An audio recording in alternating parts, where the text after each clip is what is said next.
What's up, everybody? It's Chad. I'm back again with another episode of Ask Chad Grassy Logic. Today, I'm with my friend Kaz. Thank you so much for joining me, Kaz. Thank you for having me, Chad. It's an honor to be here. Of course, and you've actually been on the show before, so it's great just to have you, solo dolo, so that way we can get some better, questions and everything. Because the last time we had Kaz on, it was actually with High Times. That was actually the last episode of season 1. When we had the High Times event here in New Mexico. It was really fun. It was a great event and everything. I know probably running around and everything during the event. I don't think I got a chance to run into you during it, but I was running around myself, and it was a little hectic. So thank you again for joining me. And yeah, today we have a great episode. He's up to some new stuff, so without further ado, let's get into it. So if you could, Cass, for the people who don't know you, unfortunately, could you, give us a good intro of who you are and, what you're about and everything? Absolutely. Yeah, first name's Mark, last name's Kaz. A lot of people call me Kaz. And I don't know what part of my history we start off with, but yeah, as you mentioned, used to run the High Times Cannabis Cups from 2018 Hmm. to 2023.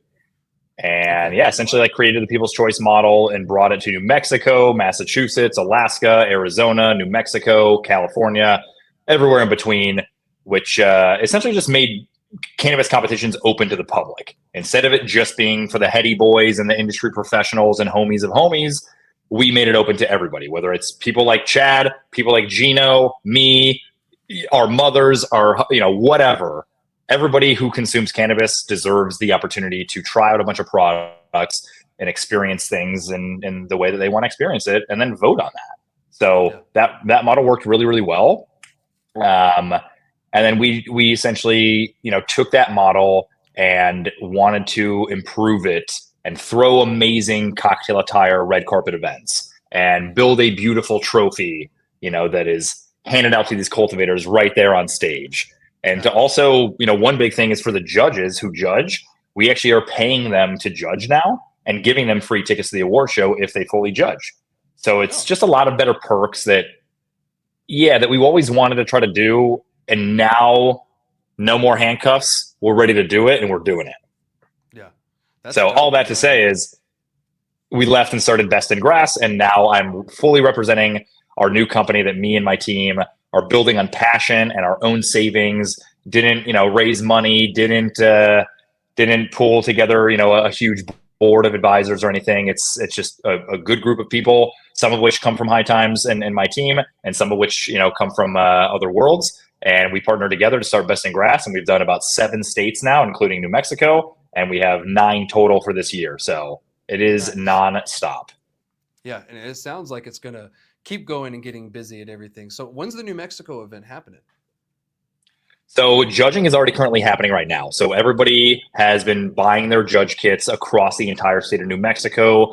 I think we had 28 stores, big stores that you might know, small stores that you might not know. Everybody's still selling those kits. I think there's a couple stores that still have kits left in certain categories, but like rosin kits flow off the shelves. Flower kits, Yeah. especially our new micro license flower category, which was really the goal of that, was to honor the small batch craft guys to say, hey, you can also participate, and we won't Dope. request as much product as we do from the bigger commercial grows. So judging is happening now. Judging ends April 27th.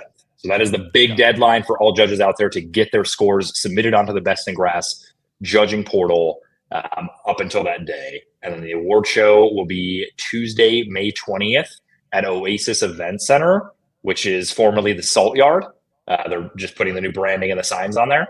But yeah, cocktail attire, red carpet, show up and show out, and it's going to be very fun. And that's where we will officially announce in person, real time, the winners of all the concentrates, flower, vape pens, edibles, you name it. That's where it all goes down. Nice. That's cool that you went your own route and everything too, and you have full control of how to do this.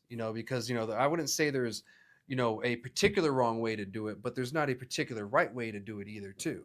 Like there's little wiggle room where you can get creative, and that's what's the wonders of it. And I guess it's let's talk about both and get a little bit of history and everything going on first.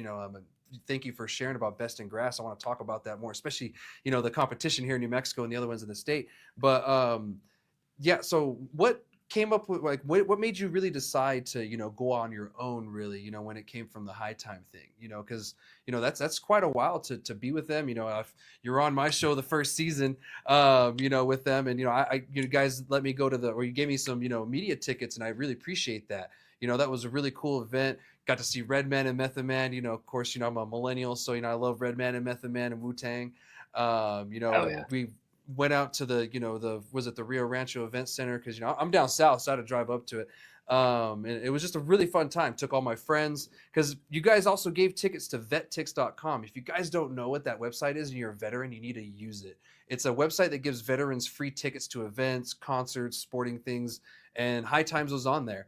And so I got tickets, and I got my friends some tickets too. And so we all got to go and hang out and, check it out and everything. So that was really cool. And it was cool that you guys did that too, because, you got to really support the veterans and everything too. And that was something that really, I respected, because, it's option to donate those tickets or not. And you guys are like, you know what, let's give them to the vets. That's great. So it's cool. Do you plan on doing that with this one too? It's just something that came to mind right now.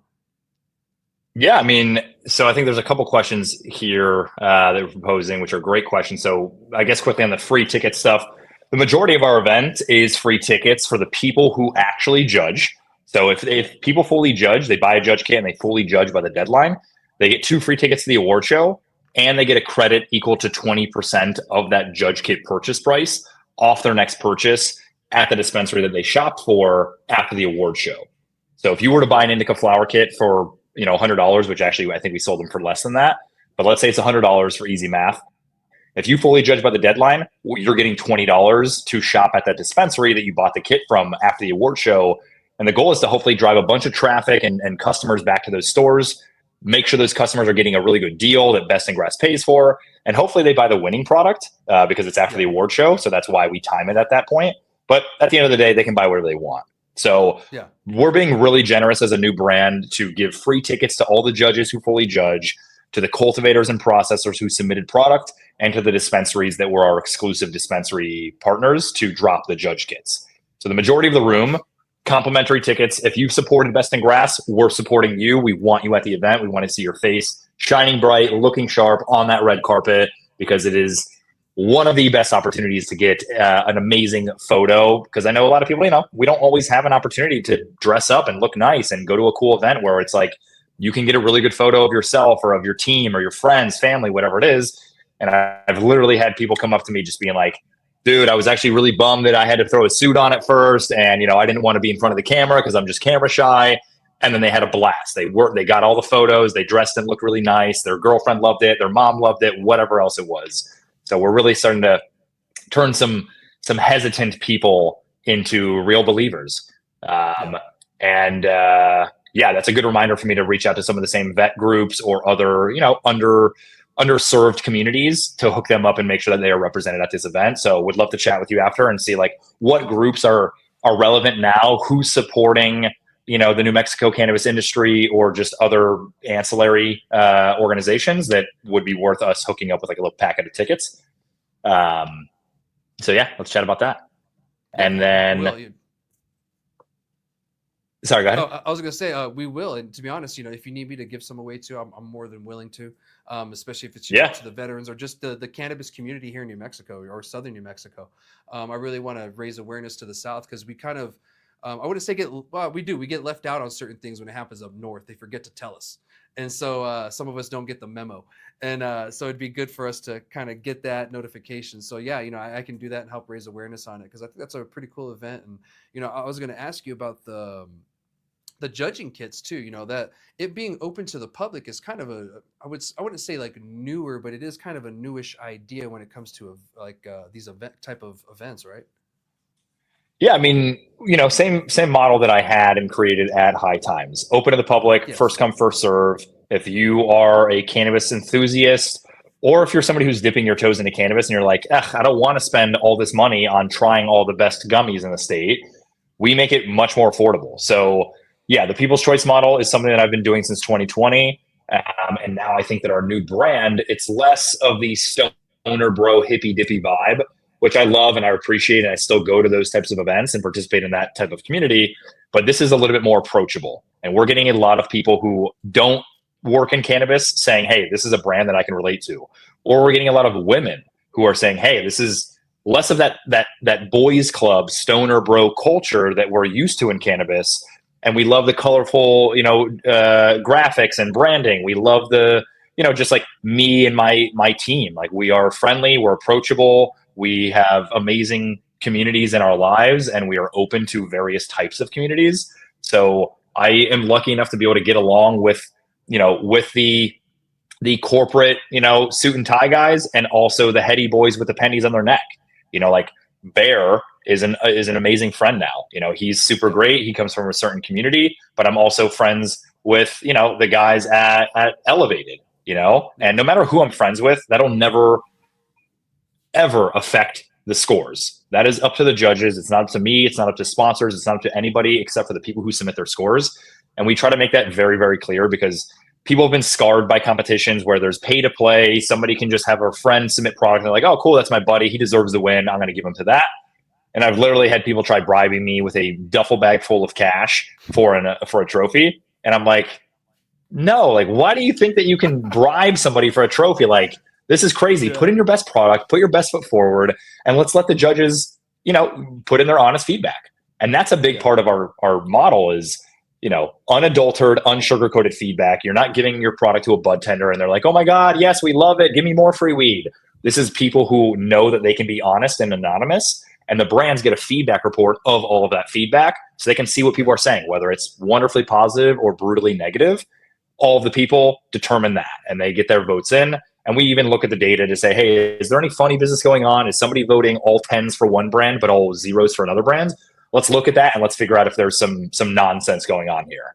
But yeah, it's up to the people. People's choice, same kind of model since 2020, but now we actually just host a real event, and we actually give real incentives for the judges to complete their judging, so we can get the most robust, jam-packed feedback reports for the brands who are busting their butts to put their heart and soul into creating the best flower or the best edibles or the best vape pens, concentrates, whatever that is. They deserve the spotlight, and they deserve congratulations for all their hard work. No, 100%. And that's great that you guys are doing in other states too, because this also gives a chance to highlight some of the smaller businesses, especially here in New Mexico. Because we're heavy on the micros and the mom and pops. That's really our backbone here. And so some of these places, I have no clue they're around. Like, I'll go to a dispensary somewhere back home in Alamogordo, 60 miles away from here. And I'll find some product from a micro and I'm like, oh man, this is great. Where'd it come from? So, for them to, be able to get in there, get their toes wet, and really get some live feedback from, a statewide kind of audience, that's great, because a lot of these people are just stuck in their regions, when it comes to sales. Now, some have busted out of it, but some are just stuck in the regional kind of sales thing. But this kind of gives you an all around thing. I was going to ask you too. So when they're doing the test, when they're doing the judging, do they know what brand is coming from what, or is it a blind like a blind judging? No, it's fully branded. We go to the state, the governing agency of each state, and we say, hey, this is the process we want to do. Will you guys allow us to strip out the branding, strip out the batch numbers or whatnot? And they're like, no, everything has to be on it. That's how we do our compliance. So the biggest thing is compliance, because I used to do blind competitions, back in the day, and it was great for a while, but then regulators started coming into dispensaries and being like, hey, what is this unbranded product? Like, we need to pull this. And it was held in quarantine. So it was A, regulation, but B, we had a lot of judges who were like, hey man, like, I don't know what this weird brown wax is. I'm a concentrate guy, I love dabbing, but like, this one looks a little bit weird. I'm not going to judge it unless you give me the brand and unless you give me the certificate of analysis or test results. So we had to start giving that information out, or they just wouldn't judge. So we moved away from the blind, and yeah, this is a real branding play and a marketing investment for the brands to get their product into the hands of retail buyers all across the state, to get their product into the hands of consumers all across the state, and for those consumers to know exactly what they're ingesting in their body and putting it in, whether it's medicine or recreational product, whatever they want to consider it. They should know what they're putting in, and they should be able to recognize what they voted for. So the next time they go to the dispensary, they can say, oh my God, I tasted that for the first time at Best in Grass. This is what I want. I love that product. Yeah.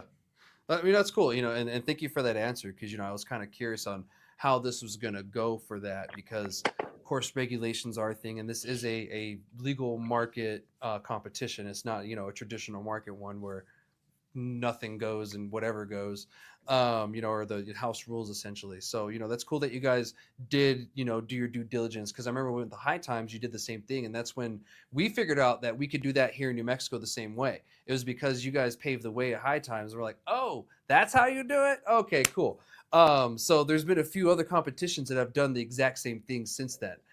So it's great that you guys are coming back as almost essentially the originators of that process here in New Mexico, because, we didn't know, and to be honest, someone had to test it, and unfortunately, fortunately, you guys were the test subjects, and it worked, and it was successful. It was a successful event, and you're able to do these, to this day, and I really do appreciate that model too, because it gives everybody an opportunity. If you want to judge this, you have the option for that. And I guess let's go into the, explain to me a little bit on the categories, how they're going to work. Is it just going to be best grow? Is it going to be indica sativa, or sedative or energetic kind of thing? What's the categories?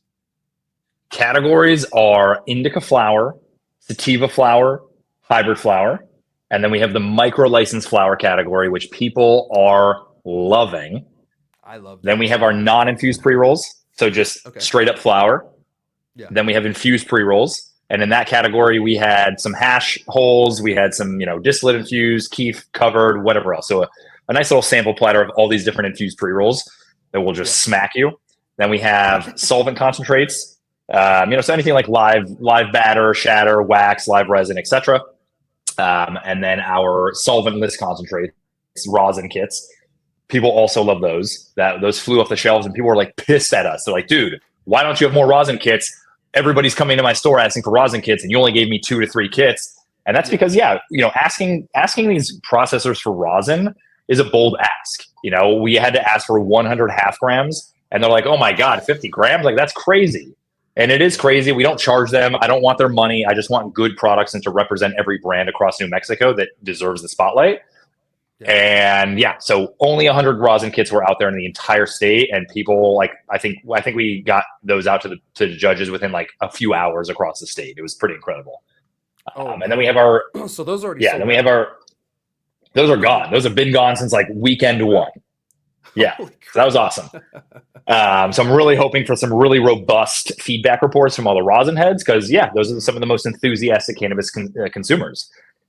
So rosin kits were great. Then we have our regular vape pens, and then we have our rosin vape pen kits. And then lastly, our edible categories, which is edible gummies, edible non-gummies, so chocolates, Rice Krispie treats, cake bites, things of that nature. And lastly, beverages and syrups for anything that's, beverage, drink, mixer, whatever else. So a solid 13 categories, all spread out across the state. Every dispensary had some of every category, and people have been eating them up. I think we have maybe some edible kits and some like pre-roll or vape pen kits left out there, but I'm pretty sure like all flower and all concentrates are gone.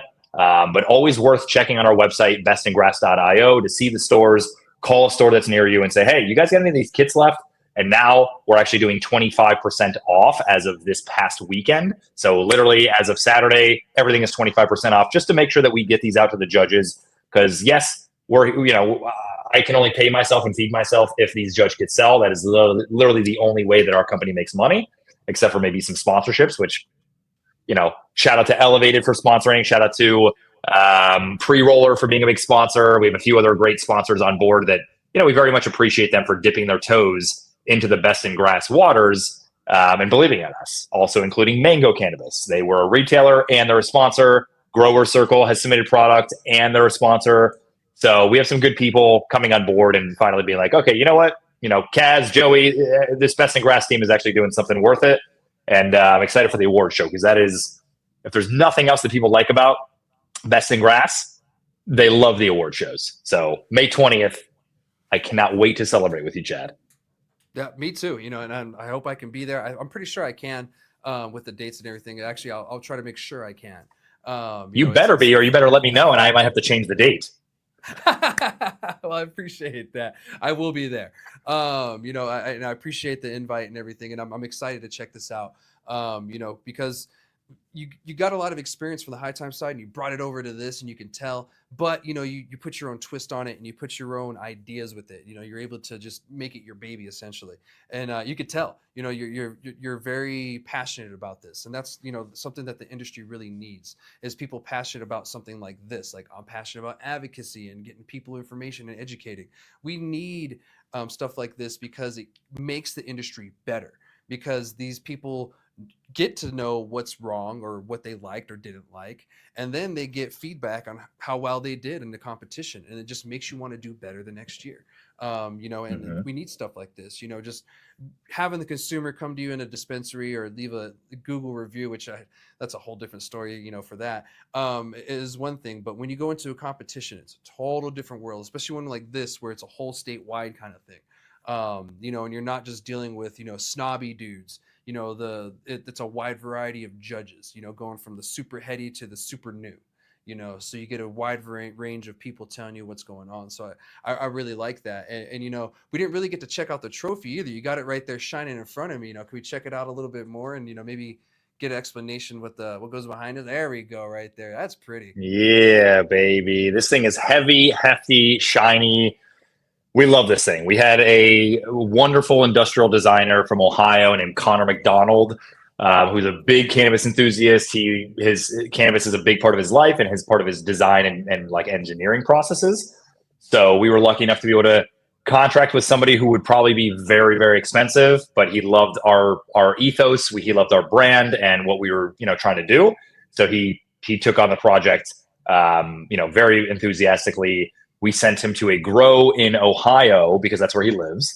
And he went to the grow. He chatted with the cultivators. They talked about, hey, the bottom, the roots are sprouting out. And I know this background doesn't really allow me to fully show it, but like roots sprouting out of the bottom, coming all the way up to the top as if it's the top of the plant, trimming this trophy just at 45 degrees, just like they trim plants.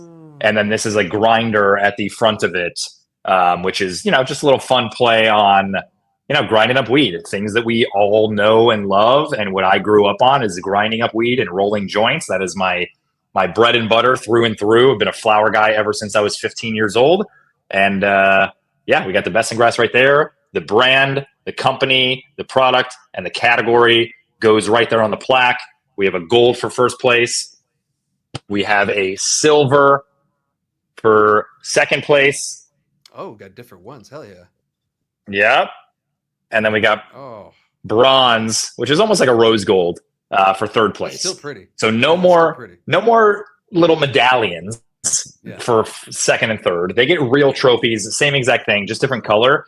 And people are loving these things. I've had grown men tear up in my arms after winning one of these trophies on stage. And it is like one of the best parts of my job. A, grow tours and meeting cultivators. And B, is handing out these trophies to people who really deserve it and really have put their passion into this. And now they're finally getting, the spotlight. Yeah, no, that's great. And thank you for sharing that with me. I had no clue that, you had the whole, Olympic style gold, bronze, silver. So that's cool. And, that is a beautiful, like rose gold kind of thing. And they're just beautiful trophies all together. And, that's so clever with the grinder thing. I love that. At first I was like, oh, kind of like the inside of a stem. I was like, oh, grinder. Okay. That makes sense. Grinder. Yeah. Grinder. I love that, dude. And they're beautiful. Are they metal?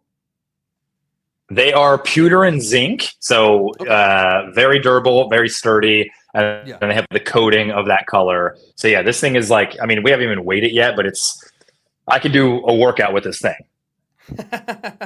It looks like it. Pewter ain't light, so yeah, that's that's great. Yeah, thank you for sharing that. That's cool. And good luck to all of you out there that are competing. I had no clue that most of the judges kits were already out. We're already pretty much sold out and everything. So good luck to you all who are competing. I look forward to seeing these trophies go out to the real people in real time. When it comes to it and everything. So I was going to ask you, what keeps you motivated to do these things and everything? Everyone has their own like motivation when it comes to the cannabis industry. What's yours?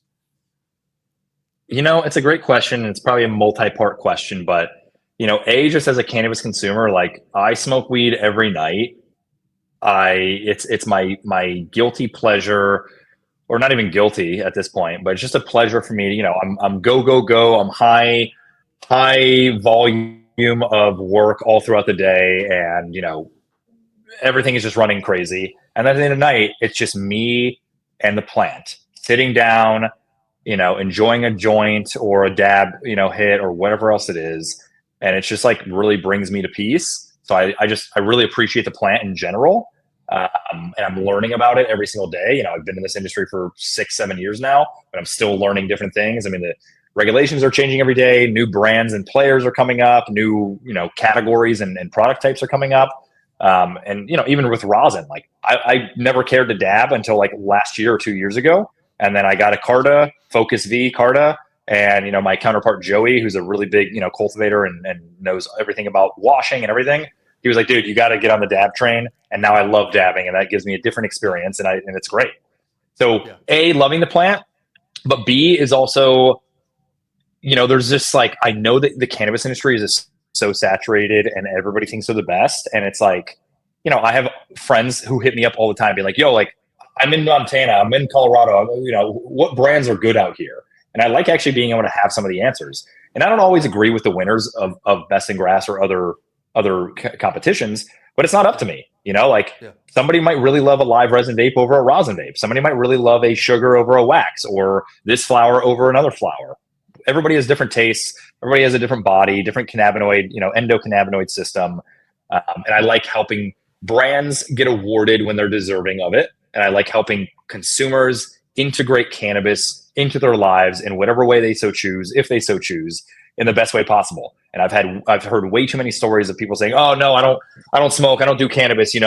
Oh, why? Oh, because somebody gave me a crazy edible when I was in high school and I flipped out and thought I was going to die, so I never touched it. And I was like, okay, so you had an idiot who was like, yeah, dude, take this 50 milligrams for your first time ever. Of course, or, oh, somebody made me milk a bong and I got way too high and I freaked out. It's like, let's figure out ways to where obviously everybody's trying to remove the stigma. Everybody's trying to figure out, how do I shop at a dispensary? What do I ask for? What do I look for?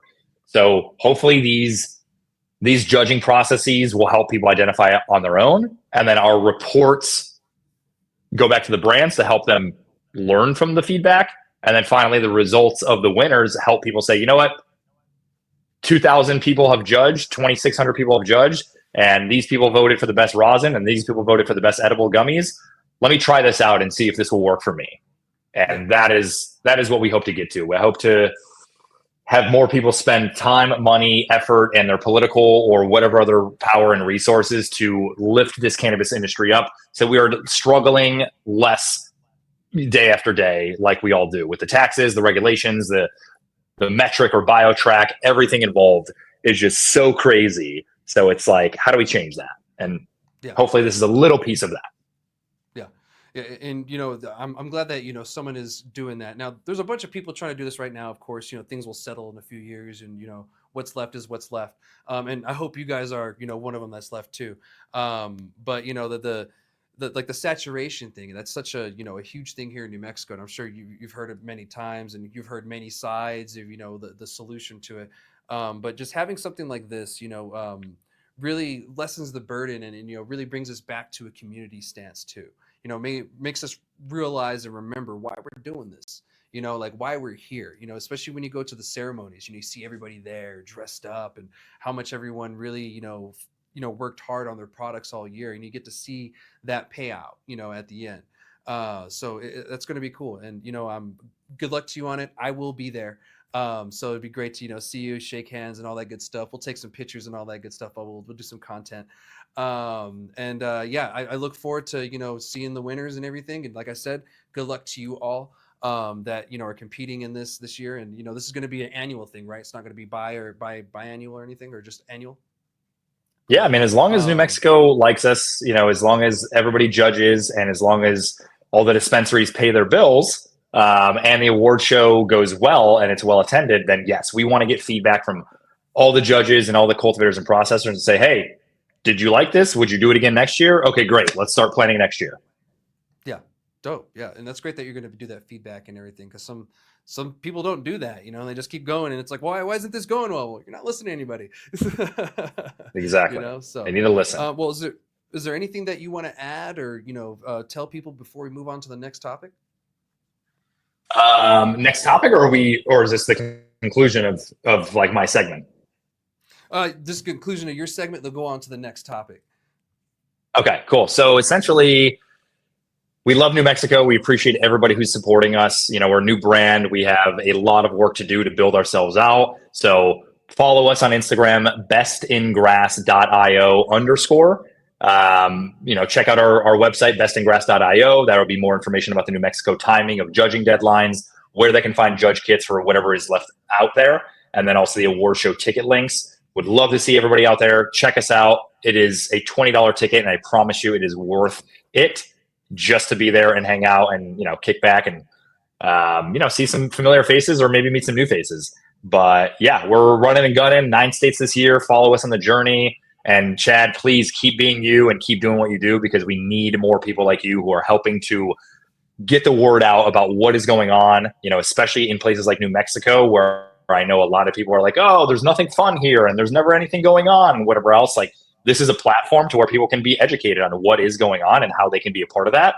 So hopefully, I can help push more traffic and promotion towards you guys with this podcast and let people know that you are, helping the cannabis industry and probably more other hospitality or hospitality THC industries out there.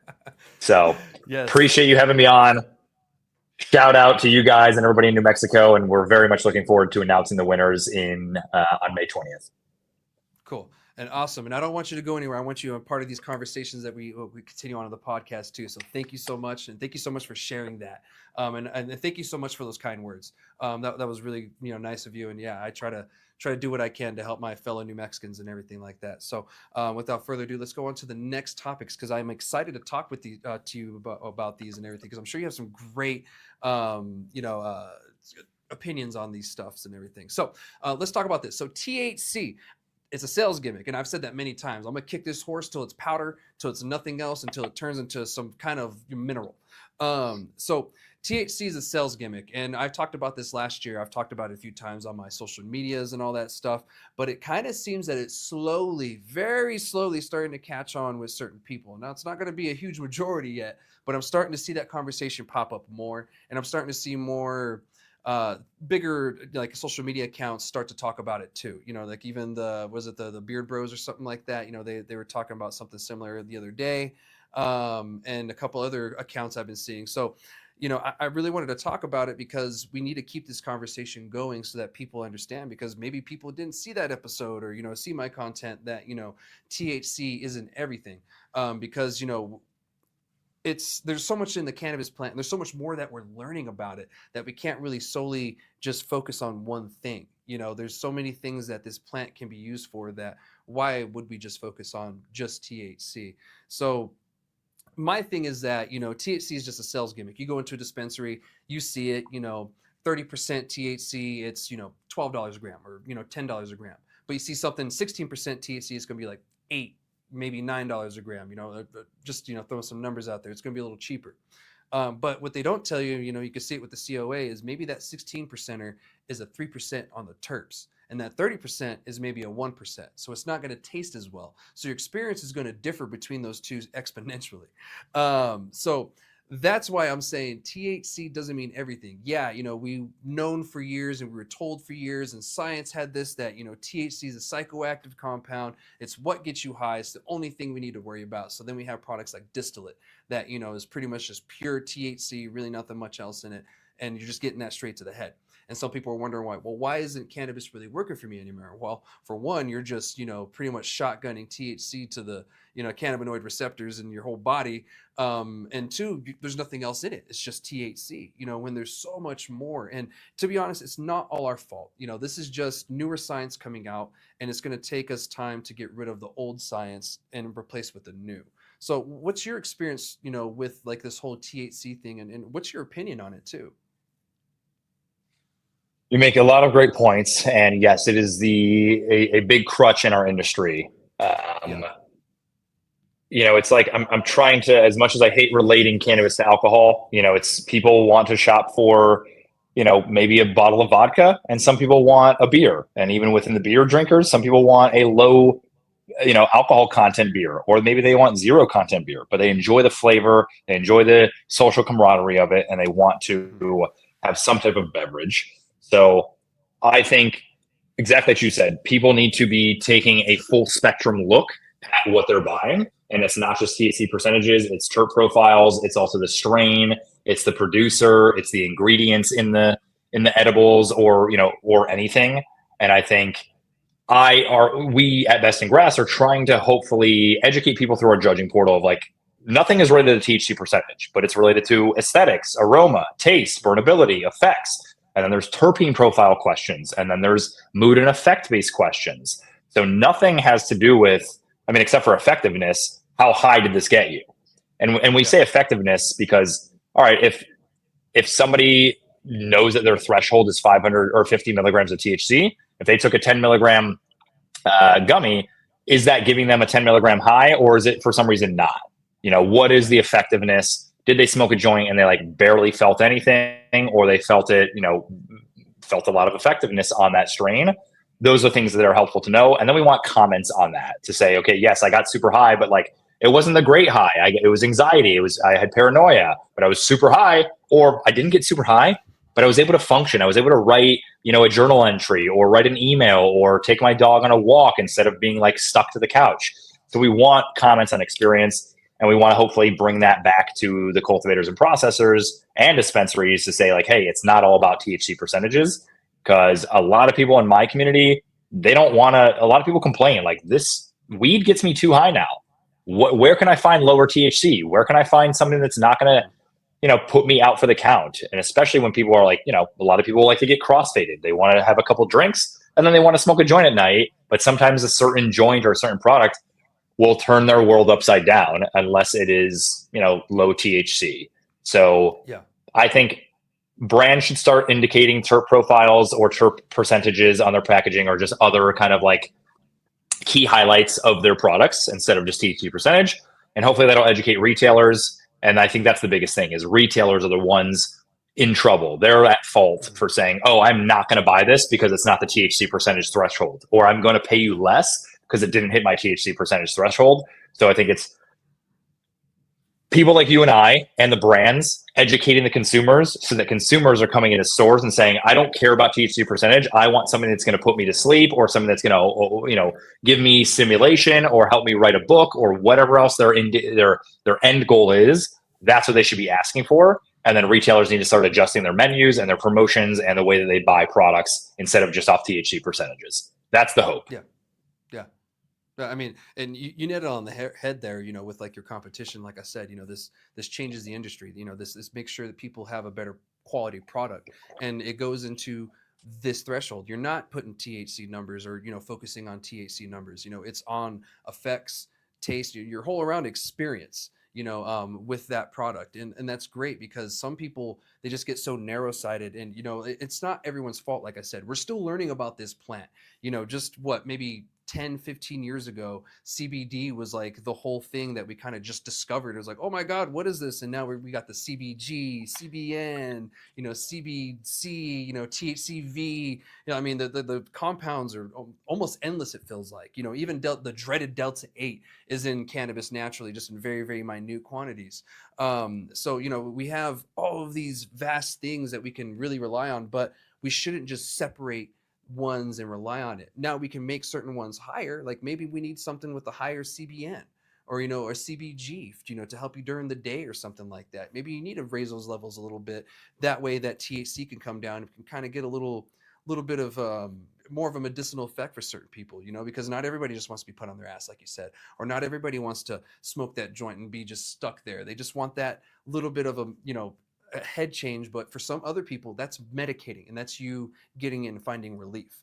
And that's why I wanted to bring this up, because even some of the terpenes are being found to have some kind of medicinal benefits and kind of affect you in a certain way.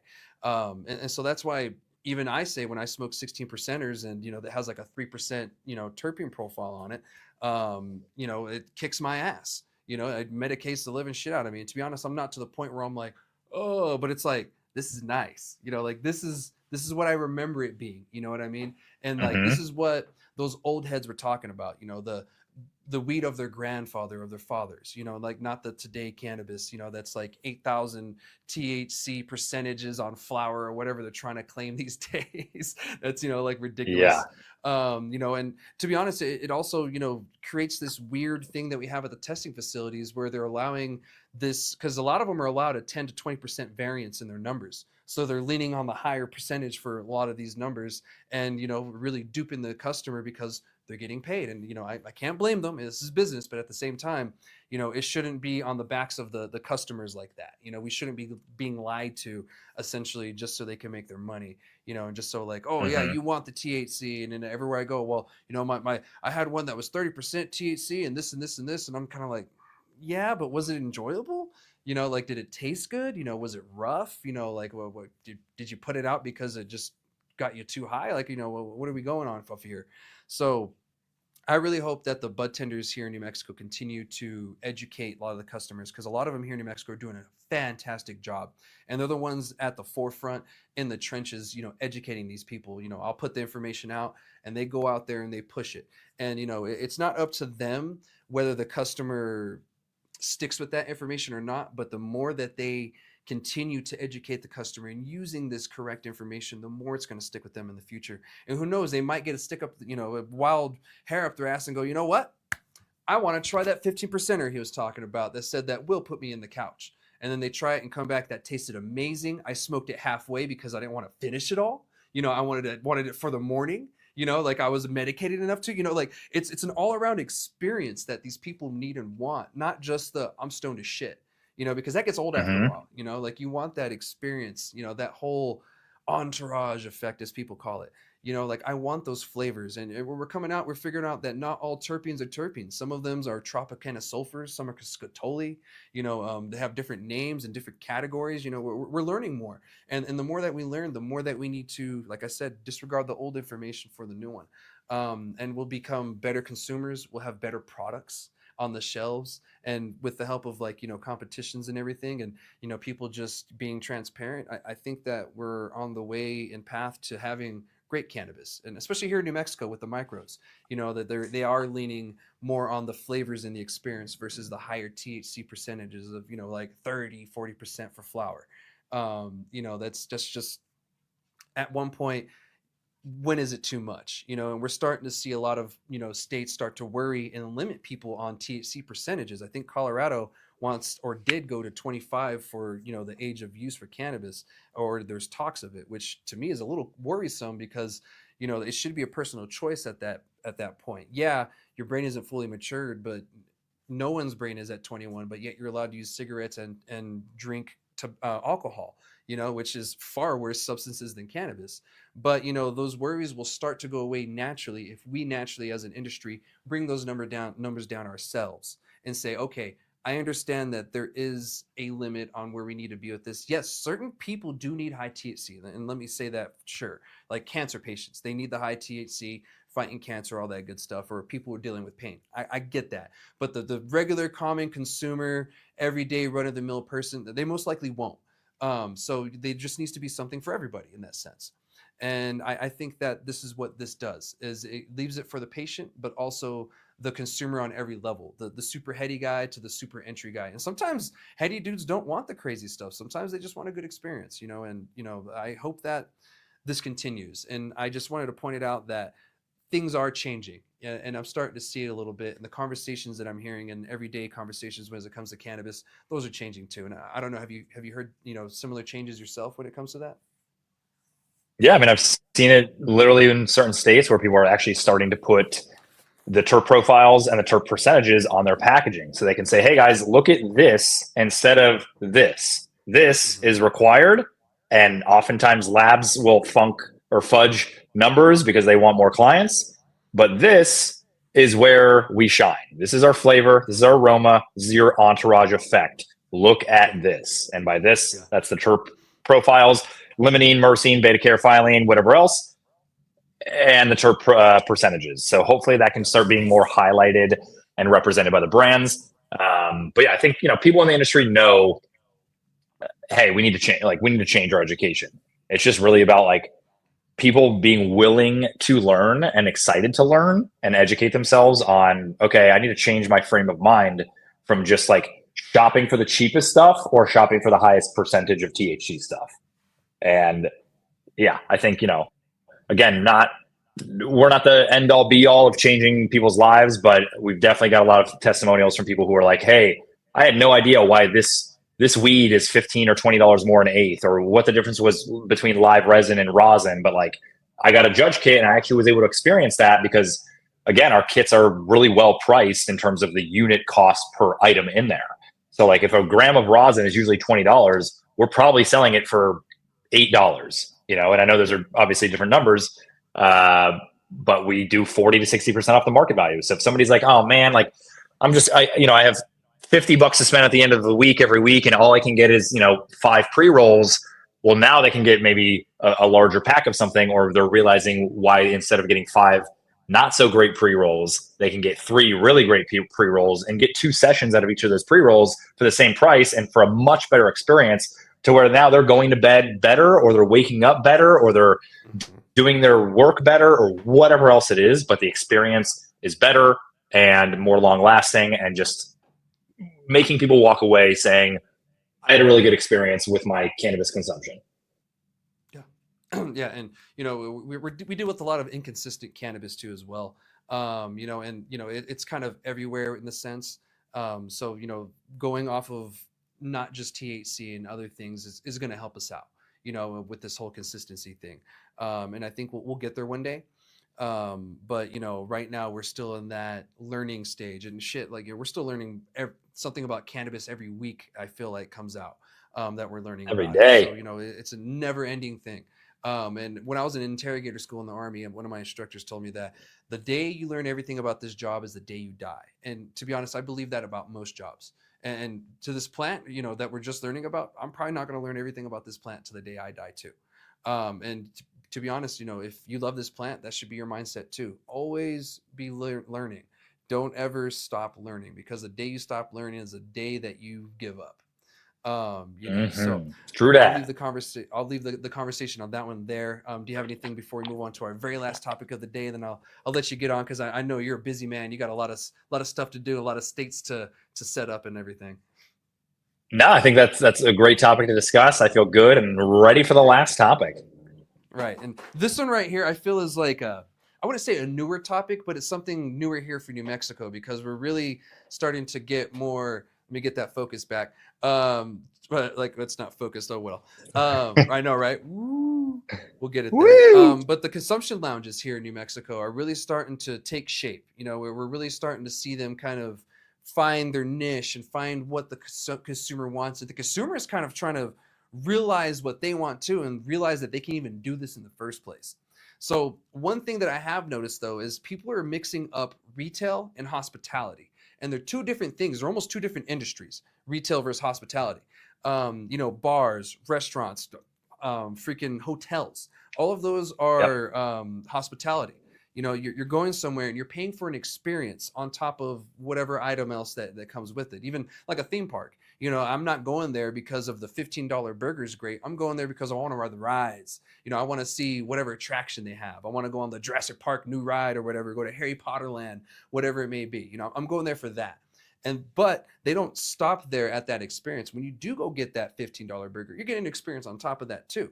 That like the hospitality doesn't end, is what I'm trying to say. Is they keep going with the hospitality. It's like, well, we're going to give you hospitality here, and when you eat, and even when you go pee, there's going to be some hospitality too. Like even some of the bathrooms sometimes blow me away when I go to some of them. I'm like, oh, this is cool. Like a little Mickey towel holder or something random there, or something. So, the hospitality thing doesn't stop, and there's a lot of thoughts that go into this. But here in New Mexico, we're trying to figure out how to make these consumption lounges profitable. And I keep telling people, if you go into this thinking that this is retail, you lost already. Because I've had a few people argue with me, because I'm not a fan of charging people before going into the consumption lounge. That'd be like me having to buy a drink before I go into the bar, and having the drink in my hand before I physically walk into the bar. And it just doesn't really make any sense. And it's not hospitable at all. It's just a straight retail transaction. And to be honest, it deters most people than anything.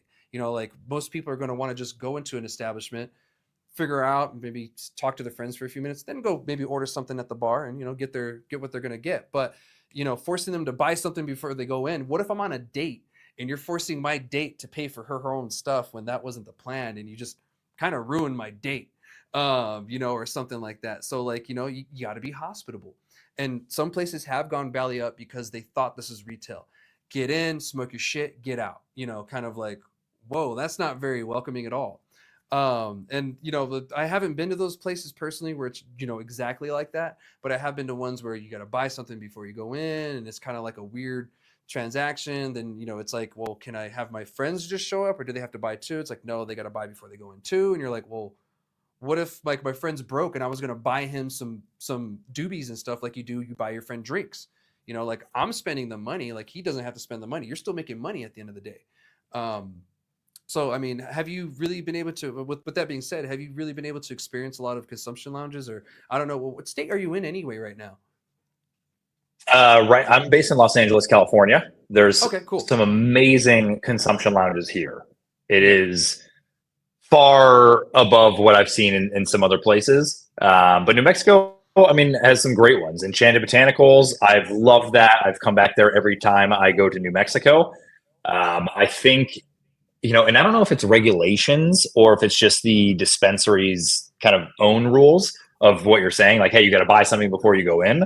But yeah, I also think that's a little, yeah, like I there's validity in that. It's like, hey, we don't want people just like coming and chilling and bringing their own shit into the consumption lounge. So like, hey, support us, buy something, and then you can go in. They've obviously spent time, money, and resources to build a safe haven for people to consume where maybe otherwise they don't have a place. So I think there's validity and there's something to think about in terms of that. But yeah, I mean, like, it's all about the staff, and it's all about the way that you're presenting and welcoming your brand and company when customers are coming in. I mean, think about a restaurant. You have this wonderful host at the door. Hey, welcome. How can we help you? Things like that. And then you have the waiter or server who's like, hey, like, welcome. Like, they're friendly. They're professional. And you don't always see that at dispensaries. You often see, bud tenders or greeters or whoever else just being like, very transactional. They don't care. They're paid an hourly rate, and they're not trained to be fun, friendly, approachable, and helpful. Not to say that's everybody. There's some amazing bud tenders and hourly employees at places that deserve an enormous promotion. But then there's also people, and I'm like, how do you have a job? Like you're not educated on how to talk about products. You're not welcoming. You're on your phone. Like, what? Like, this is a sale. I am a potential sale. I might walk away spending $5, or I might walk away spending $50, and that's up to you. But bud tenders don't care because they don't get incentivized typically. They don't get commission. They don't get a bonus or whatever. So I think that trickles down into the consumption portion of, I think having dedicated staff where it's like, okay, if you're coming in for retail, you're experiencing one thing. If you're coming into the consumption lounge, welcome to our world of hospitality. We are greeting you with open arms. Yes, please take this seat. Do you prefer a booth? Do you want a high top? Okay, are you guys dabbing? Because we have this very knowledgeable dabber who's giving out dabs, and that's one type of person. But then we also have this wonderful server who's going to come by and treat you like royalty and say, hey, can we get you guys anything great? We have a really good flower strain that's on our menu right now, or we have this incredible deal if you're looking to be cost effective. Here's our options. And just give them that presentation. I have to do that all the time when I'm calling random people I'm a stranger to them, and I'm trying to sell them on something. And I'm not like, yo, it's good, man. Like, you heard about us? All right, cool. Like, what's up? Like, I have to be like, oh, like, where are you from? What's the deal? Like, I've heard good things. I've done research about you. Like, we have to be hospitable. People want to work with or spend their dollars with people that they like and that they, believe in their brand and their ethos. So yes, I think, it is tough to make money as a consumption lounge. It's varying models. Are you selling food and drink? Are you only selling cannabis, at the door, and then you can walk in and consume that? Or are you able to actually sell at the table and make a more service-oriented experience? So depending on the state, depending on the regulations, depending on the type of business, it will range. But like, big shout out to the Woods here in Los Angeles. There's koi ponds. There's different fun little private areas. You can decide to smoke and meet new friends in a communal area, or you can decide to come with a date or a group of people and be like, this is my reserved area, and I don't want to be bothered by other people, but I just got a really good, dab at the door. And some people will say, hey, if you buy something, you can still bring in other things. Or maybe it's a corkage fee, or they think they call it like there's balloons. I wonder what the other fee, what it's called, but you can bring your own weed for a certain cost, or you buy some, at the lounge. So Yeah. I'm hoping more licenses come up. I'm hoping that this becomes a little bit more prevalent, because competition breeds better quality. So if there's more lounges in New Mexico or across the country, people will be like, oh man, like I need to be better. I need in order to keep my business or to capture new customers, I need to do this. I need to hire better staff. I need to have wider range of, prices or quality of products on my shelves, and maybe offer, better things. Cool. You buy a pre-roll, you're getting a basket of fries, or you buy a dab, you're getting a hamburger, or whatever else that they can provide. Hey, here's a free rig. Here's a something to use so that people are incentivized and they're excited about coming into a lounge, instead of just cool, I bought weed and now I can either smoke here or I can smoke in the comfort of my own home. I'm mostly going to choose the comfort of my own home, unless there's like a gathering or something really special about that lounge. Yeah. And, here in Las Cruces, we only have two. One's more like a dive bar feel, and the other one's like a restaurant, sports bar kind of thing. They have, and both of them have events all the time. Puff and Paints. They'll have bingo night. They'll have movie night. They'll show a game. They'll have, both of them had like some of the Bone Thugs come and do some stuff and, really bring people over. Or, we'll have certain events. Actually, we had a farmer's market at one of them here in Las Cruces. They invited a bunch of micro producers. They transferred all their stuff to that place, and then they offered out penny samples. And so you got to try a bunch of their cannabis, and you're able to buy it there, talk to the farmers, smoke with them, try some more of their stuff, or, whatever. And then you also had the lounge stuff. And I've been noticing at the lounge, I actually had Donna from the 420 Collections on a couple of weeks ago. And I asked her, I was like, how many drinks are you guys going through a week now? And she said about 250 a week is what they're going through, which is Nice. quite a bit, especially for, you don't really expect drinks to be that popular, but man, they are popular. And every time I go in, I usually see somebody with a cannabis drink. And, that's one thing that, they've really, really separated themselves from other people, is that, really focusing on the drink, because they can make them there. So when they run out, they're like, give us about 15 minutes. We'll have some ready for you guys. And that's something that's great. The hospitality part. It's like, sorry, you ran out. We're making more right now.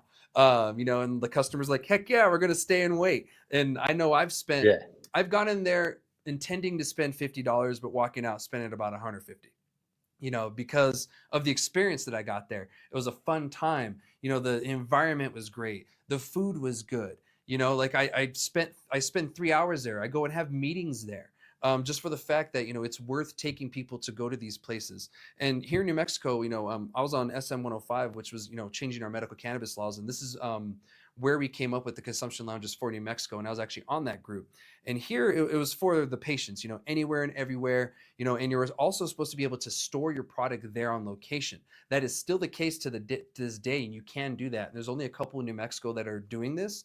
And I feel that the places near Texas are the ones that are going to benefit the most, because a lot of those people come back frequently. And places like in Rio Doso, which actually they're one of the ones that do this, they do have lockers there, because a lot of Texans come into that place. And to be honest, I think 25% of the city there is like, doesn't live there. It's like a Texan resident that bought a house there. It's a vacation home.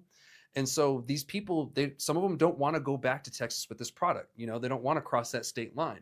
So they have a locker there. They store their product, they store their device. It's safe, and you go about your business. And I really hope to see that more too. And to be honest, the consumption lounges are the answer to people smoking in the park, the answer to people smoking in random places in the street. There's a reason why people get all upset, like, oh, I smell weed everywhere. It's like, well, they don't have anywhere to smoke it. The consumption lounges are the answer. And unfortunately, certain government entities, especially here in New Mexico, are kind of against them because of the stigma that cannabis has. And they make it a lot harder for them to open. And that's unfortunate, because we would have less of this cannabis smoke smell everywhere if we had more consumption lounge options for people. That is the answer to that issue. But for some reason, you say consumption lounge and people get a little weird about it, but once they actually go and experience it, oh man, they want to go back all the time. So I really hope to really experience that, and maybe when you're in Albuquerque we can go and hang out at a consumption lounge and check it out and everything too. And I found a couple more that maybe you'd enjoy yourself too, like a coffee shop style kind of one. I think would be really cool to show off. I would love that, man. Yeah, we definitely need to kick it, and I need to explore more of all around New Mexico. I haven't made it to South New Mexico yet, but we have several partners and friends out there, so you're on that list. But yeah, I mean, we'll be back in Albuquerque for the award show, and we're kind of just like in and out just to make sure that we can move on to our next competition right after that. But bring everybody from South New Mexico. Let's have them at the event. Let's have these real discussions about what New Mexico wants to see from cultivators, from processors, from lounges, from dispensaries, from consumers alike.